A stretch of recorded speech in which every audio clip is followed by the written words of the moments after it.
Sanjay sir made a fun statement and he said that Nora पैसों के मामले में बहुत पक्की है. He also called me Tez. I don't have a man who's, financing my life or paying for my dreams and my rent. What sort of a man would Nora Fatehi would want in her life? What about good looks? That's a very good question. I need good genetics because I want to have beautiful babies. You deserve as an actor, and the sort of talent that you have, that definitely deserves like a bigger chunky role. If I do a film with Sanjay Leela Bhansali as his heroine, it will be epic. It will be the turning point of my career and a game changer for the industry. Doing a film with Shah Rukh would be epic, and obviously I hope it's in the cards one day. Would you like that, Faridoon? Making an eye contact with your audience, you're actually smiling at them.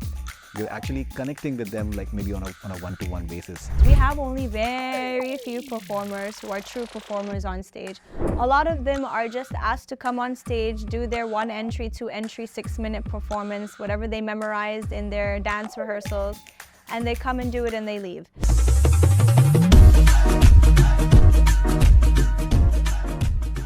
Hi guys, it's me, Nora Fatehi. You're watching Connect Cine with Faridoon. Stay connected.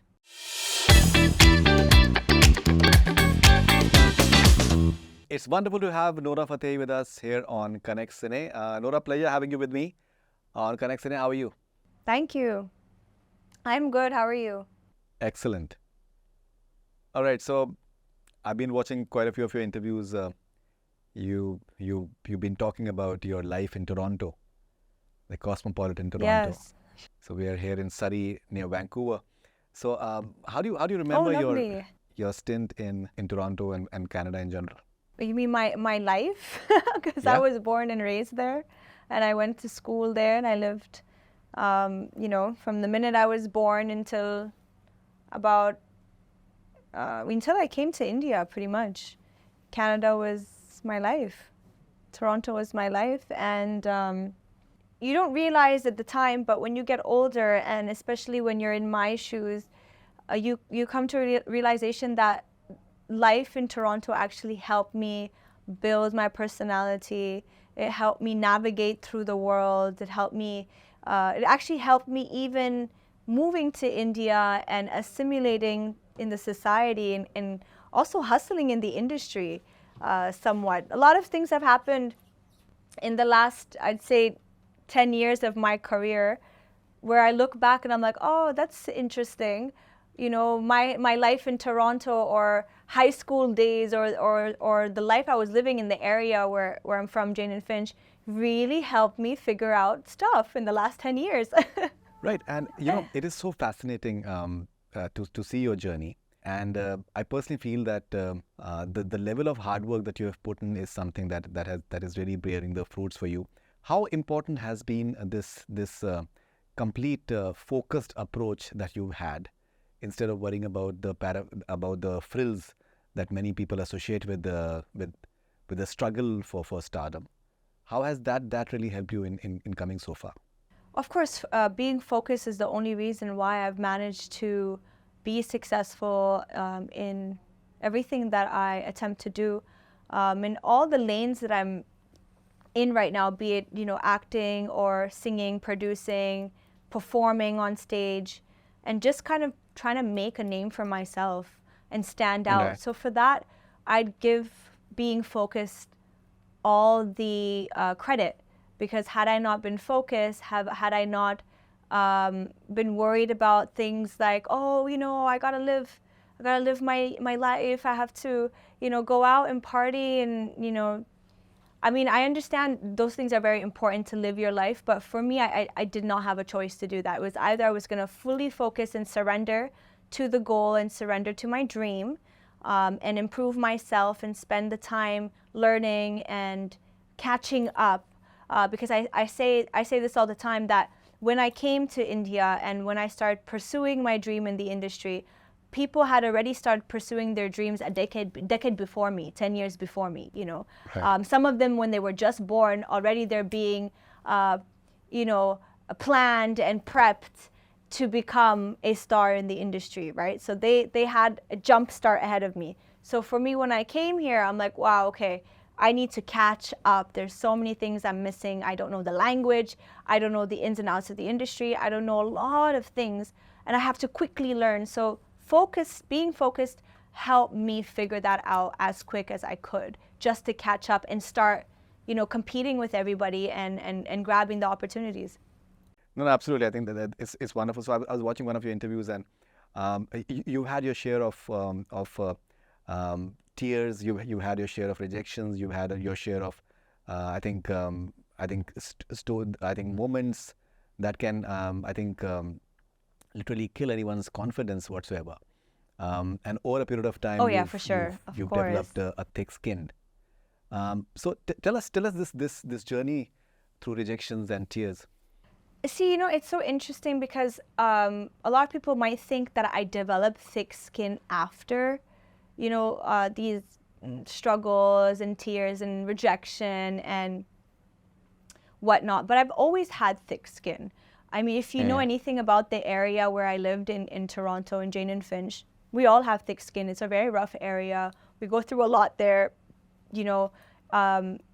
We've witnessed shootings in front of us.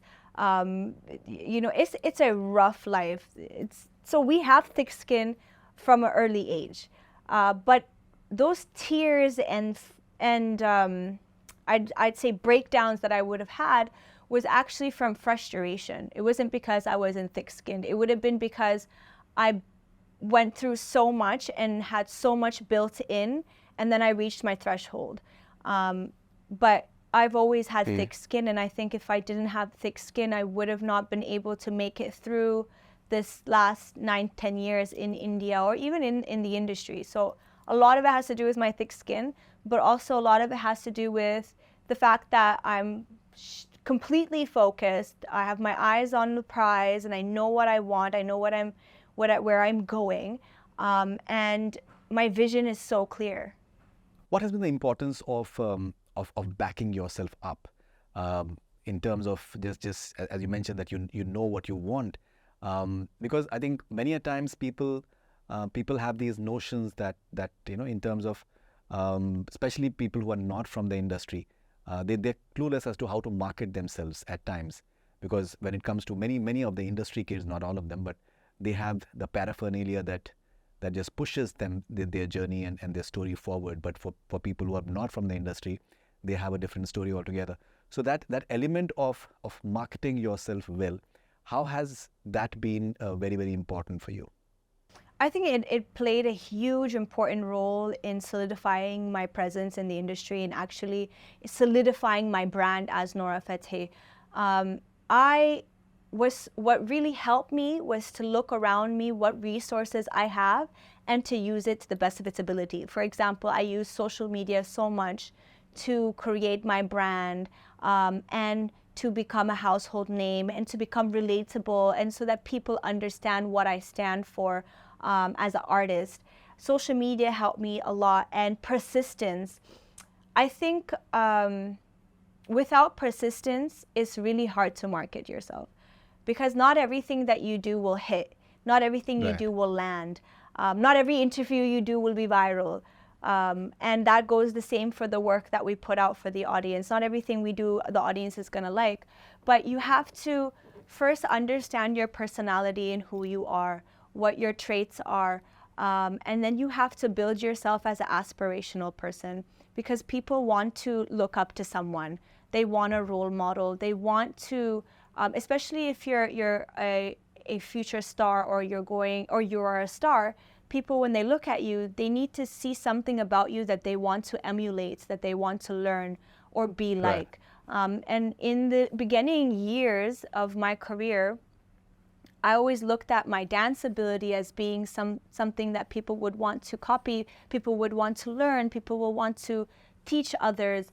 And I took that and I ran with it. Not only did I use it as a way to enter the industry, because I was not figuring out any other way. I'm like, I'm here, I'm acting, I'm doing all these films are not working, I'm doing so many ads, I'm meeting so many people, I'm doing so many auditions, nahi ho raha.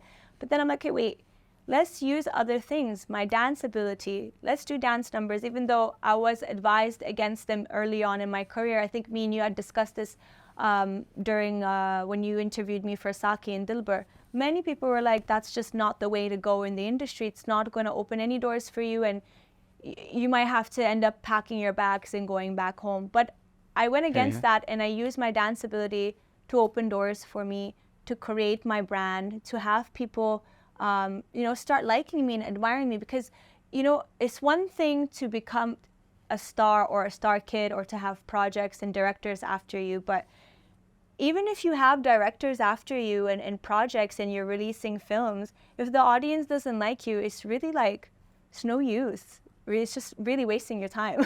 The audience has to like you. You have to have the love of the people. And then when you have the love of the people, whenever you do put a project out, you have their full support. And without their support, eventually the industry is not even going to want to entertain you. And that works same with, for example, if there are people in the industry who don't like you and they don't want to work with you, but when the audience supports you heavily and they love you, those people end up having to work with you whether they like it or not. So it's the audience and the people and their love which solidifies and helps you market yourself moving forward. All right. So I did this rapid fire with you guys during the Entertainers Tour in Orlando. Right, Akshay I remember sir, that. So Akshay sir made a fun statement, and he said that Nora पैसों के मामले में बहुत पक्की है, and that she's a Gujarati at heart. He also called me Tez. Yeah. So how important is it for an independent woman to be very particular about money matters? Oh, it's so important. It's so important. I mean, look, I work very hard, 24/7. I'm working. I will do like simultaneous, like I'll do like 3 shoots in one day. I'll work around the clock. But I have my reasons why I do that. I don't know. I mean, I hear he's the same too. Like, he works so hard, he's all about his money, and I respect that, and so am I. But my reasons is because I'm the breadwinner of my family. I take care of my family. I'm the sole breadwinner of myself. I don't have a man who's, financing my life or paying for my dreams and my rent and all that. I pay for everything myself. I take care of my mom. I take care of my siblings. I take care of my friends. So I have a large responsibility over my head, and people, they need me. So I have to work. I have to make money. It's very important. That's why, I missed out on years of, partying and dating and enjoying my youth and traveling and doing all that, because I've just been working since I was 16. So I have my own reasons, but obviously money is very important for an independent woman, because if you're not financially stable, you will not be able to remove yourself from certain situations that life throws at you. For example, if you're married, right? Or if you're with someone that you love, things, sometimes things don't work out the way you want to work out. You have to have the ability to get yourself out of that situation and have something to fall back on. A savings account, maybe a home, something. Because there are a lot of stories, I grew up seeing this, of women who were not financially independent and they were relying on someone, and that person left them and they had nothing in the end, So it's not really good to have a woman in that kind of scenario. So I really advise women to be, educate themselves, to go to school, and to be financially stable. And of course, independent. But even that's a topic where it's very debatable for me. Like, I do think women need to be independent, but at the same time, I'm very pro, I'm a little bit old school. I do want women to get married, have kids. I'm very pro-family and all that stuff. But yeah, you should be financially independent for rainy days. So what sort of a man would Nora Fatehi would want in her life? That's a very good question. Now that I'm 30, my answer is very different than how I used to answer it like 5 years ago. So 5 years ago, it was very like superficial. I want him to be tall. I want him to be handsome, et cetera, et cetera. But now, I'd say, especially after the last couple of years, a lot of things have happened in the last, I'd say, 4 years in my personal life, where I'm like, wait a minute, I was looking for the wrong things. What I feel is so important is, one, someone who fears God, has a good heart, good upbringing. These are so important. And then things like money and financial stability and career come after, but I need someone who really is good from inside, because there's a lot of really bad people running around, you know, people who are opportunists, people who use you, liars, and people who will literally be with you for years and they don't really want you. They just want your money or your clout or your network. And so there are really like weird people around. So for me, as long as I find someone with a good heart, I think I'd be happy. What about good looks? Yeah, that's what I'm saying. So after that, good looks come. I mean, I need good genetics because I want to have beautiful babies, right? That's a good planning. Okay. All right. Okay. You know, so you mentioned that since 16 you've been completely focused on what you want to do, and you've not really been into partying and things that other people do. So over the years, during all my interactions with you, what I've noticed is that you have, I think, a very unique sense of fun. You have a good sense of humor. You are entertaining, even as a person. Many times artists, they can be very fine artists and performers, but they can be rather introverted. But you've always been very entertaining, and you come up with very, I think, funny and interesting answers as well. So where has this talent come from? Oh, I definitely think it was from my friend circle. Like back home, in school, especially my high school days, I have the funniest friend circle in the world. Like whenever we meet up a couple times in the year. And if you ever go through my stories, you'll see exactly where I got it from. You'll just be like, oh yeah, I see it. There it is. My friends are hilarious. We have this kind of personality, like we bully each other, we make fun of each other. We don't have hard feelings against anything. We're really kind of like nonchalant, laid back. But our sense of humor is so crazy, and I really got it from them. And I'm so happy that some of my personality traits was molded through my high school years via this friend circle that I have, which are very much my friend circle till today. They're still my babies. I love them so much. And my fans know exactly the girls I'm talking about. And it's them. They're so sassy. They're like fireworks. And that's exactly where I got this personality trait from. It's from them. And my mom too, because my mom, you know, she has a personality. Usually I'm like, okay, I see myself in her. She's really good with people. She's funny too. She's a bit sassy. So yeah, it's a mix of both. All right. Now, when it comes to, so we'll talk about you being a performer, singer, dancer. I've known you for quite some time. You've always been very, very, I think, keen on being taken seriously as an actress. You used to post these wonderful, funny videos that we spoke about in our past interviews, especially on Twitter. And I personally felt they were absolutely hilarious in the way you just put those short stories together. How has been your journey as an actor? Are you happy with what you've got so far? Or what is it that you're looking for in future? You'd like to do a biopic on Helen G if given a chance, for example. What else would you want to do? There's a lot I want to do.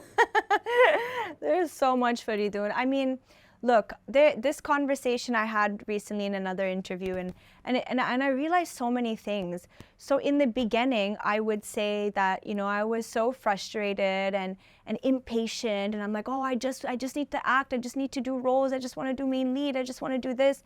I used to believe that I deserved it, which is a little bit entitled, because nobody deserves anything in the industry. You know, we all have to work hard and we have to bring something to the table.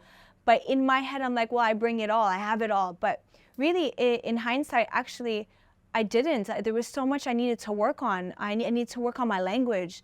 I needed to work on my body language, my ability to assimilate in the industry as per the role, ability to understand the culture. There are nuances about different cultures that now as an adult I understand. Like, for example, in Canada, when I'm there, I'm going to be speaking in a different accent. My body language is going to be different, in the way my tonality, things like small details are going to be different because I'm in that society. But then when I go to Morocco, my accent is going to be different. The way I speak is going to be different. My body language, certain slangs I'm going to use is going to be different. And it's the same thing in India. So I had to catch up and learn all these things before even, you know, putting myself out there in cinema to the audience, because Otherwise, they won't relate to me. I'll be so unrelatable, and I'd probably destroy my career from the beginning. So I'm glad that it took a lot of hustling, a lot of struggling, a lot of self-realization, a lot of years just locking myself in the room, learning Hindi, learning the language, you know, observing. I observed so much, you know, how people behave, different classes of people in India, how they behave, how their body language is, you know, small details. I'm sure you know what I mean, Faridoon, because now you're in Vancouver, so you notice in Canada, people are different, you know what I mean? It's just the way they move is different, and people here, the way they move there, it's different, and it's beautiful. Both are beautiful, but you just have to be self-aware about that, especially if you're going to be an actor. So there was so much that I had to learn, and I had to prove myself in the end of the day. Like, I'm not a star kid. My parents are not icons. They haven't proved themselves in the industry. I'm literally a nobody. So I needed to prove myself. End of story. And for that required a lot of hard work, and it required a lot of resilience, and resilience is what really helped me get through it. Now I feel like it's the time. Now I feel like I kind of, how do you say it? You know, I paid my due. That's how I kind of look at it. I did what I needed to do. I proved myself. I have the numbers. I have the audience. I've done some life-changing things in my career. Broke records. I've done so many things. I think now is the time that I should act and do lead roles and do projects with, you know, not only heroes and stars, but critically acclaimed actors and critically acclaimed directors. This is the space I want to be in, while of course being able to do my performance stuff and my singing and my dancing, because, you know, I'm a multifaceted artist. I'm not one-dimensional, and I say that all the time. And I know that about me, because had I been one-dimensional, trust me, I would have loved an easier life of doing one thing and making a lot of money from it, and that's it. You know, but my brain isn't, and my soul isn't. So I'm constantly hungry. I want to act, I want to sing, I want to dance, and it's like a little war in my head. It's crazy, but this is what I have to deal with. Right. So now, when it comes to, say, for example, street dancer, now recently Madgaon Express has come as well. You know, what I personally feel when it comes to looks, for example, I think you have extraordinarily good looks.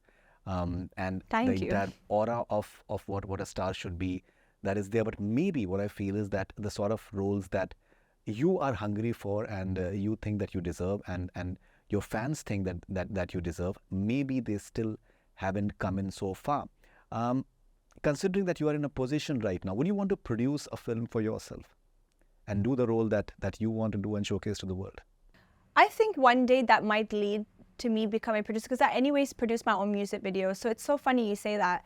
When Dilbar released, right, and you know, that whole success, the wave of Dilbar, and it went global, and everybody was like going crazy over the song, and that's kind of what solidified me into stardom, right? I looked at that situation and I said, okay, great, you know, I'm in a song, it's a huge hit.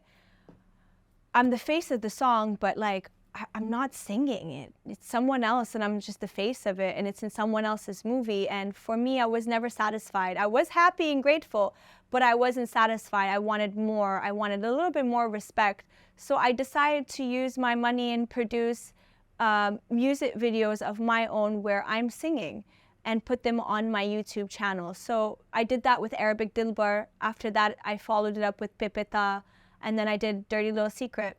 All these songs I financed, produced, and sang myself, and I put the music video up on YouTube. And a lot of people are like, why are you doing all this? I don't get it. And I'm like, well, you know, I want to have an international singing career while I have an acting career here. But nobody is going to bank on me and put their money on me and invest on me, so let me do it myself. So as I said to myself that if I do it, it might lead to something bigger, who knows, right? And I was right, it did lead to something bigger. I ended up singing the World Cup FIFA anthem, and then I ended up performing at the closing ceremony because of my ability to produce my own music internationally and bank on myself.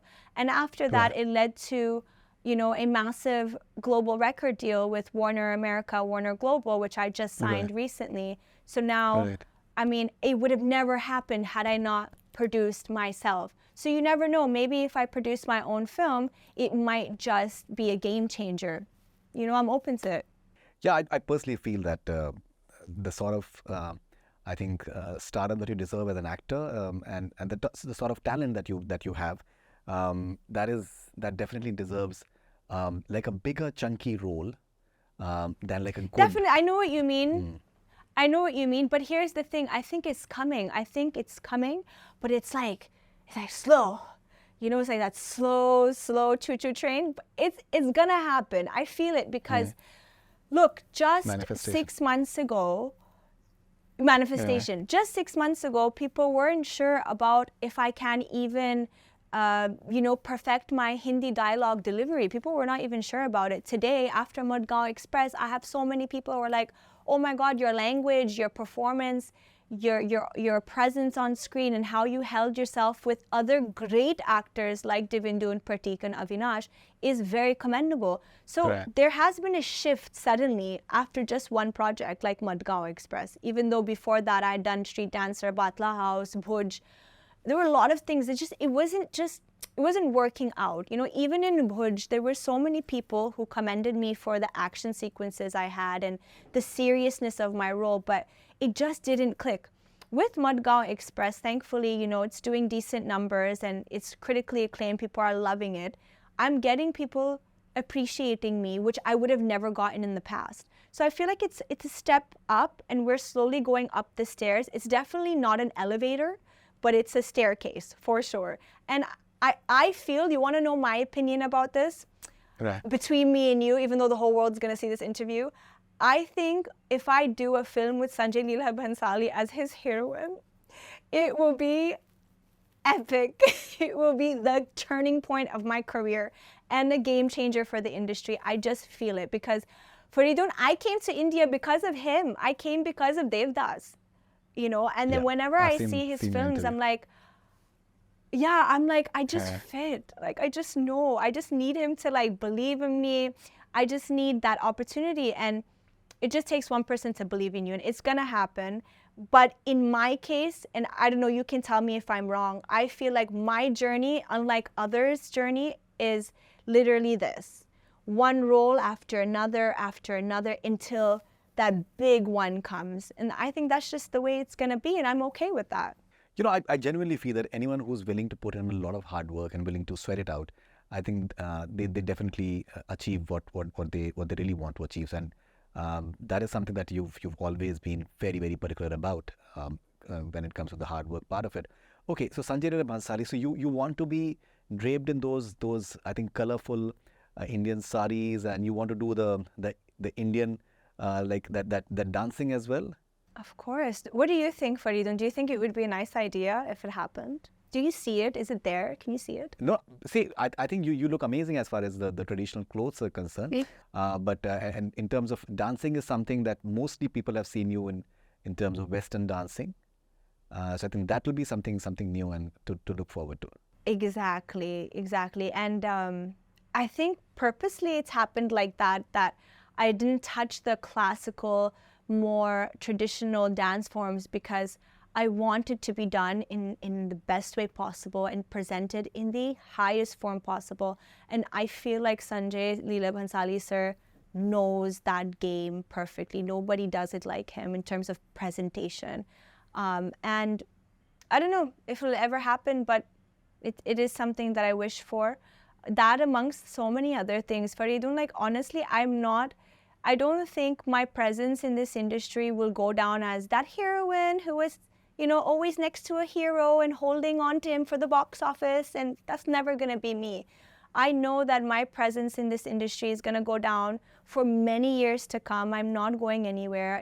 It's the longevity which is going to make me different from everyone else. And I know that in the years to come, I will do more meatier roles with substance, and I won't be just the one who's next to a hero and needs a hero to exist or be relevant. And I'm grateful for that. I prefer that any day over other people's situation. And what if that hero opposite you is Shah Rukh Khan?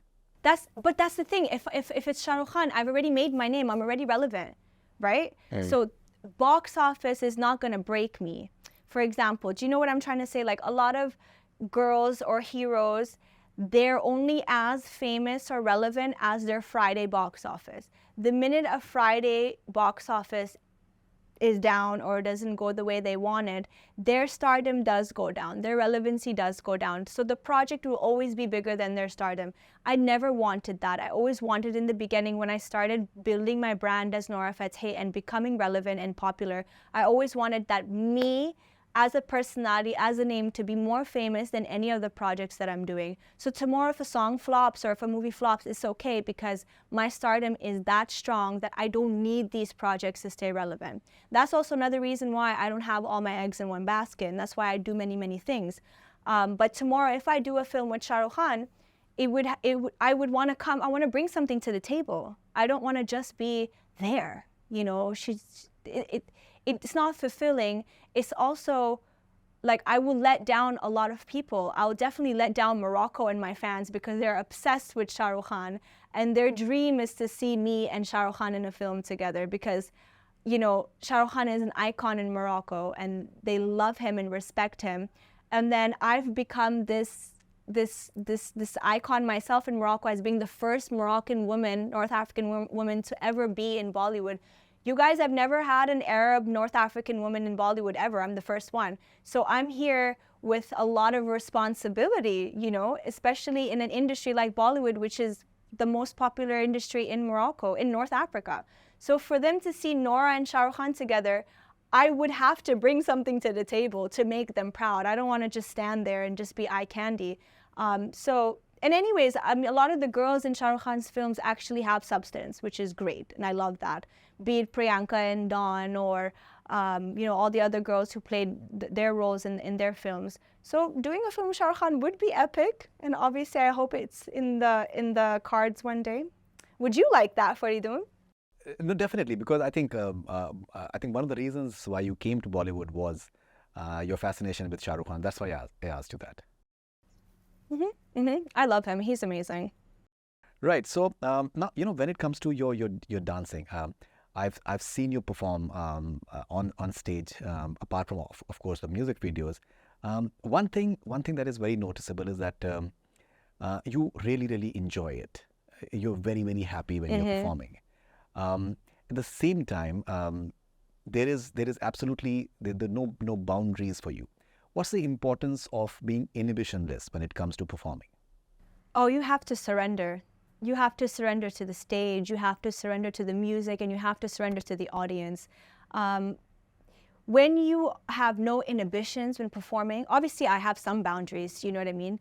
Because I perform for families, I perform for kids and everything. But I think you mean in terms of personality, where you just open up yourself, right, to the audience. Is that what you're trying to say, right?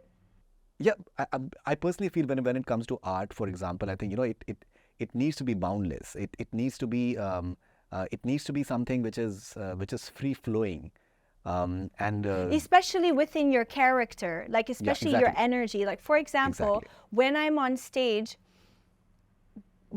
well, there are some moments where I don't even remember what I did, right? I have to look back and see a whole video of the performance, and I'm like, oh, that happened? That's interesting. I don't remember that. But that's because I open myself and my energy up to the whole audience, that they themselves are receiving that energy. And that's how you kind of get them glued to you. That's what we call stage presence, right? The X factor on stage, where you can actually sit and watch someone for an hour, 45 minutes, and not even take your eyes off them. That's something that a lot of people have not been able to master. Only a few people are able to get on stage and have that aura on stage, that stage presence. And I worked on that for a long time, but along with, you know, the dance ability and the ability to entertain and working really hard in my performance, being able to open yourself up and have no inhibitions and just give your energy to the audience is what makes them want to watch you on stage. You can watch someone in a music video and enjoy them. We have so many actors who do songs, so many girls who do songs. When you see them, you're like, oh my God, wow, it's so amazing. Put them on stage and see if they can hold an audience attention for more than 5 minutes. It's very hard. I would say it's one of the most hardest parts of our industry. It's to sit on stage and hold an audience. But like you said, yeah, mainly it's because you have to figure out how to tune your energy with the audience And a lot of that has to come with you being aspirational, creating that aura around you, making them want to be like you, act like you, and learn what you're doing is a part of the whole game. Right. And the one thing which I personally noticed and I personally felt as well that so I've covered many stage shows for many years now. I've traveled with Salman sir for Dabang tour for almost 6 years to various countries. One thing that I noticed in your performance was that it seems as if that you're actually making an eye contact with your audience. It's not merely that you're performing, you're just making an eye contact, you're actually smiling. It seems as if you're smiling at them, for example, and you're connecting with them somehow. How important is that connection factor for you? Yeah, it's so important. You're right. Some of these performers, you can't call them performers. We have only very few performers who are true performers on stage. A lot of them are just asked to come on stage, do their 1 entry, 2 entry, 6-minute performance, whatever they memorized in their dance rehearsals, and they come and do it and they leave. They're not true performers. True performers leave a everlasting memory on stage.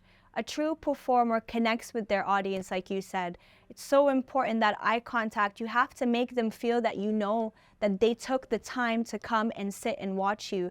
I always say that, they could be doing anything else in the world, but they decide to buy a ticket and sit and watch you and support you and give you that energy. It's so important to make them feel special and loved and valued. And that's because I value every member of the audience that is supporting me. A lot of the stuff that you see on stage, for example, like you said, I love your energy on stage, and you've noticed these small details about me on stage, but do you know that a lot of that comes from the audience? Like I feed in from the audience's energy. Right. That's where you see the smiles come in, the eye contact.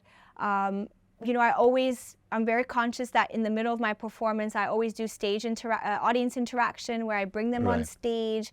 I give a lot of the kids opportunities to show their moves and their talent and really make them a part of the whole journey. And it's almost like me giving back. I don't know if me and you have ever discussed this, but after this whole wave of my popularity and becoming this dance sensation, I started a hashtag called #DanceWithNora on social media. And essentially, like what I do with it is I use it as a platform and an opportunity to showcase different talents, especially the youngsters, whether it's me reposting their videos on my feed of them dancing to my songs or doing my hook steps or reposting on my stories. But I also launch #DanceWithNora challenges before I do big stage performances. Like during Dubai Expo, I had done that in Dubai, and then we selected a winner and she joined us on stage. 30,000 people watched her on stage, and after that she went viral, and it was a beautiful moment because that led to her becoming a contestant on Dance Divani Juniors, which I judged. That was like a crazy moment. I love that for her. After that, we did the same challenge during IFA in Abu Dhabi, discovered this beautiful kid who joined us on stage. During the FIFA World Cup Fan Fest, we did the same thing, and we pulled up 4 girls in Qatar who performed with us on stage. So a lot of them get seen and discovered, and they do a lot with that. And for me, it's so special to be able to provide opportunities like that because I know how it feels not to have a platform to showcase your talent and not to have someone who can kind of build you up. I know how that feels. So in a way, I want to give back to the audience that gave me the love and the support and use social media to uplift them, because social media helped me come in front of all these people, like to become who I am in front of all these people. So I always try to connect all these dots, but #DanceWithNora is very, very special for me, and I incorporate that a lot in my stage shows to make the audience feel special. Right, and from what I understand, you're not a trained belly dancer? I'm not a trained anything at this point. Right. So, but I think it will be very, very difficult for anyone to fathom that the way you pull in as far as the belly dancing is concerned is truly, truly extraordinary. Yeah, I mean, whether it's belly dance or Afro or hip hop or Bollywood, jo bhi hai, like I've not been trained in anything, but I'm very disciplined and I'm very observant and I'm very hungry. And I think that's what allowed me to reach the dance level that I have been. And I'm not ashamed to show social media like the hardship of my dance ability. Like, I'll show you what the song looks like, but I'll show you the behind the scenes, the struggles behind reaching that level of dance, which took a lot of rehearsals, which took a lot of injuries, a lot of takes. And I'm not ashamed of showing that at all. In fact, just recently when Zalim released the song that I did with Bacha, the dance in the first half of the song is quite difficult. It is your authentic commercial Afro moves, and a lot of it was really hard for me. And, you know, in the BTS, you can see that I've done 100 takes just to do one chunk of choreography, and was very, very stressful and mentally torturing myself. But I shared that part on social media so people can see, like, I didn't wake up in the morning and just started dancing. You know what I mean? And I definitely didn't have the luxury of my parents paying for dance classes when I was in Toronto, because none of this was even encouraged.